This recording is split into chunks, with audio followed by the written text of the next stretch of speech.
ഈശോയിൽ ഏറ്റവും സ്നേഹമുള്ള മാതാപിതാക്കളെ, പ്രിയ സഹോദരി സഹോദരന്മാരെ, വാത്സല്യമുള്ള കുഞ്ഞുമക്കളെ, ഏഞ്ചൽ മീഡിയയിലേക്ക് ഏവർക്കും ഹൃദ്യമായ സ്വാഗതം. ഇന്ന ദിവസം നോമ്പുകാലത്തിൻ്റെ രണ്ടാമത്തെ ആഴ്ചയിലേക്ക് നമ്മൾ പ്രവേശിക്കുകയാണ്. ഇന്ന ദിവസം ചിന്തിക്കുവാനും ധ്യാനിക്കുവാനുമായി തിരുസഭാ മാതാവ് നൽകിയിരിക്കുന്ന തിരുവചന ഭാഗം വിശുദ്ധ ലൂക്കാ എഴുതിയ സുവിശേഷം 19-ാം അധ്യായം 1 മുതൽ 10 വരെയുള്ള വാക്യങ്ങളാണ്. ഈ സുവിശേഷ ഭാഗത്തിൽ ചുങ്കം പിരിക്കുന്ന സക്കേവൂസ് എന്ന് പറയുന്ന വ്യക്തിയെ സ്നേഹം കൊണ്ട് സ്വന്തമാക്കുന്ന ഈശോയെക്കുറിച്ചാണ് നമ്മൾ ഇന്നത്തെ സുവിശേഷത്തിൽ കാണുക. ഈ സുവിശേഷ ഭാഗത്തിലൂടെ കടന്നുപോയപ്പോൾ എൻ്റെ മനസ്സിൽ പതിഞ്ഞ ഒരു ചിന്ത നിങ്ങളുമായിട്ട് പങ്കുവയ്ക്കാൻ ആഗ്രഹിക്കുകയാണ്. ആ ചിന്തപ്രകാരമാണ് സ്നേഹം കൊണ്ട് മുറിവുണ്ടാക്കി കൂടെ കൂട്ടുന്നവനാണ് കർത്താവ് എന്നുള്ളതാണ് ആ ചിന്ത.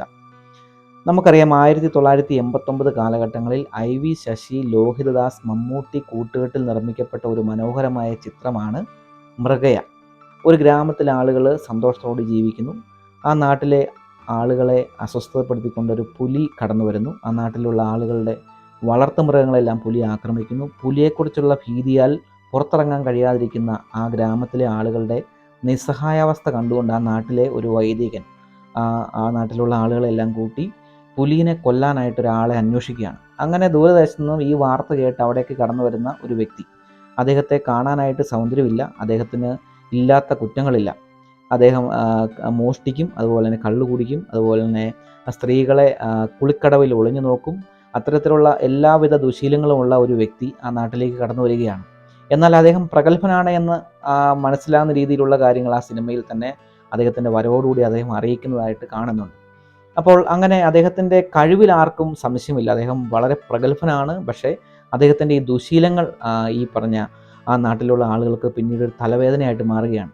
കടയിൽ അധികമായ പറ്റ്, അതുപോലെ തന്നെ ഇദ്ദേഹം താമസിക്കുന്ന വീടിൻ്റെ വാടക, ഇത്തരത്തിലുള്ള കാര്യങ്ങളെല്ലാം ആ ഗ്രാമത്തിലുള്ള പാവപ്പെട്ട മനുഷ്യർ നോക്കുമ്പോൾ അതൊരു പിന്നീട് ഒരു വലിയ കല്ലുകടിയായിട്ട് ആ നാട്ടിലെ പുലിയേക്കാളും വലിയൊരു ശല്യമായിട്ട് ഈ മനുഷ്യൻ്റെ സാന്നിധ്യം മാറുകയാണ്. എങ്കിലും തൻ്റെ അപ്പനെ കൊന്ന പുലിയെ കൊല്ലാനായിട്ട് കടന്നു വന്നിട്ടുള്ള വാറുണ്ണി എന്ന് പറയുന്ന ഈ മനുഷ്യനെ ആ നാട്ടിലുള്ള ഒരു പെൺകുട്ടി, ചെറുപ്പക്കാരി സ്നേഹിക്കുകയാണ്.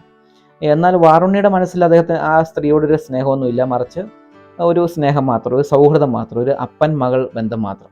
അങ്ങനെ ഇരിക്കുന്ന അവസരത്തിൽ ഈ സ്ത്രീയെ സ്നേഹിക്കുന്ന അവളുടെ കാമുകൻ ഈ വാറുണ്ണിക്ക് ഈ തൻ്റെ കാമുകിയോട് ഒരു അതിയായ സ്നേഹമുണ്ട് എന്ന് മനസ്സിലാക്കിക്കൊണ്ട് ഒരു വഴക്കുണ്ടാക്കുകയാണ്.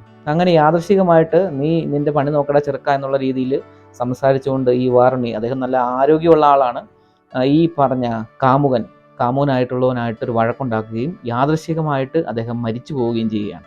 അങ്ങനെ തൻ്റെ കൈകൊണ്ടൊരു അബദ്ധം പറ്റി ഒരാൾ മരണപ്പെട്ട് കഴിഞ്ഞപ്പോൾ അദ്ദേഹം തൻ്റെ ജീവിതത്തിലെ നൊമ്പര ഘട്ടത്തിൽ ആ പള്ളിയിലെ വികാരിച്ചിൻ്റെ അടുത്ത് ചെന്ന് തൻ്റെ കൈകൊണ്ടൊരു അബദ്ധം പറ്റി, ഞാൻ കൊന്നു, ഞാനൊരു കൊലയാളിയാണ് എന്നെല്ലാം പറഞ്ഞപ്പോൾ അദ്ദേഹം ആ വാറുണ്ണിയുടെ ദേഹത്ത് തട്ടിയിട്ട്, സാരമില്ല, നീ അറിയാതെ സംഭവിച്ചല്ലോ, നീ മനഃപൂർവ്വം കൊന്നല്ല, നീ നന്നായിട്ടൊന്ന് കുമ്പസാരിക്ക്, നിൻ്റെ ഈ പാപാവസ്ഥകളൊക്കെ ഒഴിവാക്കി നല്ലൊരു ജീവിതം നയിക്കും, നീ ഒരു മനുഷ്യനായി ജീവിക്കാൻ നോക്കുക എന്നെല്ലാം പറഞ്ഞ് ഉപദേശിച്ച് സ്നേഹിച്ച് നല്ലൊരു കുമ്പസാരത്തിലൂടെ കടന്നു പോയി കഴിഞ്ഞപ്പോൾ വാറുണ്ണി പഴയ വാറുണ്ണിയിലെ പുതിയൊരു മനുഷ്യനായിട്ട് മാറി എന്ന ഒരു സംഭവം പിന്നീട് കുറച്ച് കാര്യങ്ങൾ കൂടി ആ ചിത്രത്തിലുണ്ട്.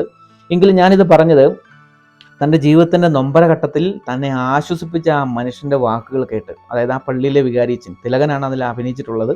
തിലകൻ്റെ ആ വാക്കുകൾ കേട്ട് തൻ്റെ ജീവിതത്തിൽ ഒരു പരിവർത്തനം നടത്തുകയും തൻ്റെ ജീവിതത്തിൽ ചെയ്തു കൂട്ടിയ തിന്മകളിൽ നിന്നെല്ലാം അദ്ദേഹം മാറി നല്ലൊരു ജീവിതം നയിക്കുവാനായിട്ട് അദ്ദേഹം പരിശ്രമിച്ചു എന്നുള്ള ഒരു സംഭവം ഈ ചിത്രത്തിലുണ്ട്.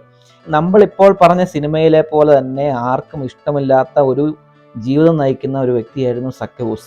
ചുങ്കം പിരിക്കുന്ന വ്യക്തികളെ ആർക്കും ഇഷ്ടമുണ്ടായിരുന്നില്ല, ആരും അദ്ദേഹത്തോട് സംസാരിക്കുമായിരുന്നില്ല, ജനക്കൂട്ടത്തിൻ്റെ ഒപ്പം നിൽക്കാനായിട്ട് പോലും അദ്ദേഹത്തിന് സാധിക്കുമായിരുന്നില്ല. കാരണം ചുങ്കം പിരിക്കുന്നവർ എപ്പോഴും തിരസ്കൃതരായിട്ട് കരുതുന്ന ഒരു സമൂഹം. ആർക്കും ഇഷ്ടമില്ലാതിരുന്ന സക്കേവൂസ് എന്ന് പറയുന്ന വ്യക്തി ഒരു ഒറ്റപ്പെട്ട ജീവിതം നയിച്ച വ്യക്തിയാണ്. അദ്ദേഹം ഈശോയെ കാണാനായിട്ട് ആഗ്രഹിച്ച് മരത്തിന് മുകളിൽ കയറിയിരുന്ന് ഈശോയെ കാണുകയാണ്. അങ്ങനെ ഇരിക്കുന്ന അവസരത്തിലാണ് സക്കേവൂസേ എന്ന് പറഞ്ഞുള്ള പേര് വിളിച്ചുകൊണ്ട് ഈശോ അവനെ അഭിസംബോധന ചെയ്യുകയും നിന്നോടൊപ്പം ഞാൻ ഭക്ഷണം കഴിക്കാൻ വരികയാണ് എന്ന് പറയുകയും ചെയ്തത്. ആരും തന്നോട് സംസാരിക്കാൻ പോലും ഇഷ്ടപ്പെടാത്തൊരു സാഹചര്യത്തിൽ, ഒരു കാലഘട്ടത്തിൽ തൻ്റെ പേര് വിളിച്ച് നിന്നോടൊപ്പം ഞാൻ താമസിക്കുന്നു, നിന്നോടൊപ്പം ഭക്ഷണം കഴിക്കാൻ ഞാൻ ആഗ്രഹിക്കുന്നു എന്ന് പറയുന്ന ഈശോയുടെ വാക്കുകൾ അവൻ്റെ ഹൃദയത്തിൽ ഒരു മനപരിവർത്തനം ഉണ്ടാക്കുകയാണ്. പ്രിയമുള്ളവരെ, ഇന്നത്തെ സുവിശേഷത്തിൽ ഈശോ സക്കേവൂസിനെ നേടിയത് ആരും ചെയ്യാത്ത, ആരും സ്നേഹിക്കാത്ത ഒരു മനുഷ്യനെ തൻ്റെ സ്നേഹം കൊണ്ടാണ് അവൻ നേടിയെടുത്തത്. ഈശോയെപ്പോലെയും അതുപോലെ തന്നെ സക്കേവൂസിനെ പോലെയുള്ള വ്യക്തികൾ നമ്മുടെ സമൂഹത്തിൽ ഒത്തിരി ഉണ്ടാവാം. നമ്മുടെ ഒരു ആശ്വാസ ഘട്ടങ്ങളിൽ നമ്മളെ ആശ്വസിപ്പിക്കുന്ന വ്യക്തികളെ നമ്മൾ ഒരിക്കലും മറക്കാറില്ല. ആരും ഒരിക്കൽ പോലും മിണ്ടാതിരുന്ന അല്ലെങ്കിൽ മിണ്ടാൻ മടി കാണിച്ചിരുന്ന ഒരു വ്യക്തിയോട് പേര് വിളിച്ച് നിന്നോടൊപ്പം ഞാൻ ഭക്ഷണം കഴിക്കാൻ ആഗ്രഹിക്കുന്നു, നിന്റെ വീട്ടിൽ ഞാൻ താമസിക്കാൻ ആഗ്രഹിക്കുന്നു എന്ന് പറഞ്ഞതേ ഉള്ളൂ. സക്കേവൂസിൻ്റെ ഹൃദയം സ്നേഹം കൊണ്ട് മുറിവേൽപ്പിക്കപ്പെടുകയാണ്. പിന്നീട് ഒരിക്കലും ആ ഈശോയെ മറക്കാത്ത ഒരു നല്ലൊരു വ്യക്തിയായിട്ട് തൻ്റെ ജീവിതത്തിൽ മാനസാന്തരം വരുന്ന വ്യക്തിയാണ് നമ്മൾ പിന്നീട് കാണുക. ഞാൻ എൻ്റെ പൗരോഹിത്യ ജീവിതത്തിൽ ആദ്യം വികാരിയായ സ്ഥലത്ത് വാർഷിക വെഞ്ചരിപ്പ് നടത്തുകയാണ്. അപ്പോൾ ഓരോ കൂട്ടായ്മയിൽ ഓരോ ദിവസം വെഞ്ചരിച്ച് കഴിയുമ്പോൾ ആ കൂട്ടായ്മയിൽ ഏതെങ്കിലും ഒരു വീട്ടിൽ ഭക്ഷണം കഴിക്കുന്ന ഒരു പതിവുണ്ട്. അങ്ങനെ ഞാൻ ഒരു വീട് തിരഞ്ഞെടുത്തത് ആ കൂട്ടായ്മയിലെ ഏറ്റവും ഒരു പാവപ്പെട്ട ഒരു വീടായിരുന്നു. സാധാരണ നമ്മൾ ഭക്ഷണമൊക്കെ കഴിക്കാനായിട്ട് വീട് തിരഞ്ഞെടുക്കുമ്പോൾ ഇരിക്കാനൊരു കസേരയും അതുപോലെ തന്നെ കഴിക്കാനായിട്ടുള്ള ടേബിളും ഒക്കെയുള്ള ഒരു വീട്, അത്യാവശ്യം വൃത്തിയും മെനയൊക്കെയുള്ള, അത്യാവശ്യം ഭക്ഷണമൊക്കെ ഉണ്ടാക്കാൻ താല്പര്യമുള്ള വീടുകളാണ് പൊതുവേ നമ്മൾ അച്ഛന്മാരെല്ലാവരും തിരഞ്ഞെടുക്കുക. അല്ലെങ്കിൽ ഏതെങ്കിലും കമ്മിറ്റിക്കാരായിരിക്കും അതൊക്കെ ക്രമീകരിക്കുക. അപ്പം ഞാൻ പ്രത്യേകമായിട്ട് ഇത്തരത്തിൽ ഈ ഓരോ കൂട്ടായ്മയിൽ അല്ലെങ്കിൽ ഓരോ കൂട്ടായ്മയിലുള്ള വീടുകളിൽ ഏറ്റവും പാവപ്പെട്ട വീട് തിരഞ്ഞെടുക്കുവാനായിട്ട് ആഗ്രഹിച്ച് അങ്ങനെ ഒരു വർഷം അങ്ങനെ ചെയ്തു. അപ്പോൾ ഞാൻ തിരഞ്ഞെടുത്തൊരു കൂട്ടായ്മയിൽ ഒരു വീട് ഒരു കുടിയനായൊരു വ്യക്തിയുടെ ഇരിക്കാൻ കസേര പോലും ഇല്ലാത്ത വളരെ ദരിദ്രരായി ജീവിക്കുന്ന ഒരു വ്യക്തിയുടെ വീടായിരുന്നു. വൈകുന്നേരങ്ങളിലാണ് വീട് വെഞ്ചരിക്കുക. 5 മണി 6 മണി ആ ഒരു സമയത്തോടുകൂടി തുടങ്ങി പിന്നീട് ഒരു 8:30 9 മണിയോടുകൂടി അവസാനിക്കുന്ന രീതിയിലായിരുന്നു വീട് വെഞ്ചരിപ്പൊക്കെ. അപ്പോൾ അന്നേ ദിവസം അദ്ദേഹം വല്ലപ്പോഴൊക്കെ പള്ളി വരികയുള്ളൂ. അദ്ദേഹത്തിൻ്റെ വൈഫും പിള്ളേരൊക്കെ പള്ളി കൃത്യമായിട്ടൊക്കെ വരുന്ന അങ്ങനെ ഒരു ചെറിയൊരു സാമ്പത്തികമായിട്ട് വളരെ പരിമിതമായിട്ടുള്ള ഒരു വീട്.